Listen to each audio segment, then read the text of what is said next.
Minsan talaga hindi natin maiiwasan na malagay sa mahirap na sitwasyon. Kumbaga, ito yung mga pagsubok na kailangan natin pagdaanan para mas matutunan natin yung mga bagay na hindi pa natin nalalaman. Samahan nyo na naman ako sa mga ilang kaganapan ko dito sa bukid. May ginagamit nga ako dati na grass cutter at ginagamitan ngayon ng gasolina. Medyo may kabigatan nga din yon, kaya medyo may kahirapan din gamitin. At dahil magastar nga yun sa gas, kaya bibihira ko na nga lang din gamitin ngayon. Di rin naman kasi ako pwedeng hindi nga mag grass cutter, lalo na dito sa paligid ng kubo at baka nga maahas ako dito. Kaya para mapanatili ko pa rin mababa ang damo ng paligid, bumili nga ako nitong cordless lawn mower na hindi na nga kinakailangan pa ng gasolina. Kaya talaga namang makakatipid nga rin ako dito. Hindi tulad nung dati kong ginagamit na grass cutter. Ay nako, napakagastar nga nun sa gasolina. Napakamahal pa nga ng gas ngayon. Alam nyo naman ang pera ngayon napakahirap kitain. Sabayan mo pa ng mga mahal na bilihin. Kaya naman talagang kapag bumibili nga ako ng isang bagay yung siguradong magagamit ko, higit sa lahat ay yung makakatipid ako. Ito na rin talaga yung kasiyahan ko yung makapundar ako ng mga gamit na pwede kong gamitin dito sa bukid dahil eto nga yung hilig ko. Yun nga lang, talagang paisa-isa lang din ako magpundar ng magagamit ko sa bukid dahil lang pagpupundar naman talaga ng gamit ay nakadepende nga ito sa kinikita natin sa loob ng isang buwan. Sa akin naman kasi kapag may kinita ako sa loob ng isang buwan, inuuna ko talaga yung mga importante, lalo na yung makakain sa araw-araw sa loob ng isang buwan at sunod yung mga kailangan bayaran. Kung may matira man, ibibili ko na nga lang ng mga ganitong bagay na pwede kong gamitin dito sa pagbubukid, sa paggagarden, para naman kahit maubos yung kinita ko sa loob ng isang buwan, kapag nakikita ko yung mga ganitong napundar ay di ko mararamdaman na naubos na nga yung kinita ko. Maganda nga rin itong nabili kong bagong grass cutter dahil napakagaan nga lang nito gamitin, kaya pwedeng nga rin ito sa mga babae, lalo na yung mga nanay na mahilig maglinis-linis sa palibot ng bahay. Pwedeng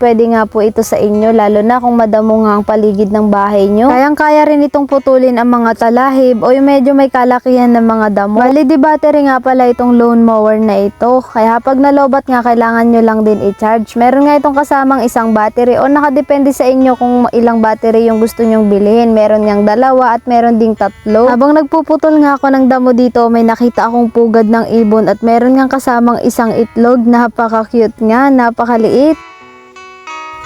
Ito naman yung dating grass cutter na ginagamit ko. Bali, gagamitin ko na nga lang ito kapag naglilinis ako ng mga puno ng kalamansi. Nakapanood nga ako sa vlog nila Ate Gail na nag-promote nga sila ng hanger doon na matibay at hindi nga napuputol. Kaya napabili nga rin ako dahil matagal ko na gustong bumili ng hanger, kaso nga lang napuputol lahat. Kaya nung napanood ko nga yung vlog nila na yun, naengganyo nga ako na bumili dahil alam kong hindi na nga yun basta-bastang masisira. Kumbaga pang matagalan ko na nga rin itong gagamitin. O di ba makikita nyo na kahit anong baluktot ko nga dyan ay hindi nga maputol-putol dahil napakakunat nga nito. Pagkatapos kong mag grass cutter sa bukid, napabisita naman ako dito sa bahay ng ate ko dahil iliw na nga ako dito sa pamangkin ko. Tignan nyo naman, napakataba, nakakagigil. Alam nyo ba, ito nga pamangkin ko na to na si Yishin ay premature nga ito nung inilabas siya ng nanay niya. Bali 7 months nga lang siya. Kaya di namin nakalain na lulusog nga siya ng ganito. Nung kinagabihan naman, nag-message sa akin yung isa kong ate na nadisgrasya nga daw yung bunso naming kapatid, kaya agad-agad ko rin namang pinuntahan. At eto nga yung nangyari sa motor niya, sira-sira nga yung ibang parte. Ito na nga yung sinasabi ko na kahit anong pag-iingat natin sa pagmamaneho ay hindi pa rin talaga natin maiiwasan minsan yung mga ganitong pangyayari. Kasi nga madalas nakadepende rin sa mga kapwa natin driver na nasa daan. Sa daan kasi may mga pangyayari na hindi nagbibigayan, nagpapataasan, nagpapabilisan o kaya naman ay nag-aagawan ng daan. Syempre tayo rin minsan aminin natin sa sarili natin na may mga pagkakamali rin tayo kaya nangyayari sa atin to. Pero alam nyo, lahat ng nangyayari sa buhay natin ay may dahilan. Kaya sabi ko sa kapatid ko, paalala sa kanya yan na mas mag-ingat pa siya kapag nagmamaneho siya. Sobrang lalangan ng nangyari sa motor niya kaya di namin nakalain na makakaligtas nga siya. Mabuti na lang din talaga nakasuot nga siya ng helmet noon. Ang nangyari kasi meron nga raw siyang babae na naka-tricycle na mabubunggo at kaysa mabunggo niya nga raw ito, pinili niya na lang nabunggo duguin ay yung gutter sa gilid ng daan. Kaya doon nga siya tumama. Himala nga yung nangyari sa kanya na yun dahil sa kabila nga ng natamo ng motor niya ay galos nga lang din sa binte ang natamo niya. Bali yung ulo niya nga lang raw ang tumama sa semento, pero dahil naka-helmet nga siya noon kaya hindi naman siya napuruhan at ayos na ayos nga siya ngayon. Kaya salamat kay Lord dahil kahit minsan daw ay tinatamad siya magsuot ng helmet, niloob pa rin na makapagsuot siya ng helmet noong araw na yon. Kinabukasan din noon ay inayos din nila itong motor niya kasi kailangan niya nga ito sa araw-araw na pagtatrabaho niya. Ito naman pala yung update sa mga bago kong tanim na alugbati at tignan nyo, napipitasan ko na nga rin ngayon. Ito naman yung update kay Moon at kay Paula. Tignan nyo tong si Paula dahil mag-iisang buwan na nga siya sa February 10 kaya ayan, malaki na nga rin. At habang lumalaki nga siya, makikita nyo na nagiging gray nga yung tenga niya, yung mga paa at saka yung buntot. Kaya habang lumalaki siya ay mas nagiging cute nga siya. Ito namang si Moon, wala pang isang buwan si Paula, parang inhit nga na naman siya dahil nag-iingay-ingay na naman siya nitong mga huling araw. Naku, baka sa mga susunod na araw ay update ko na naman kayo kay Moon na buntis nga na naman siya at may sunod na nga si Paula. Paano ba yan? Hanggang dito na lang muna ang aking video. Palagi kayong mag-iingat sa pagdadrive at magsuot ng helmet.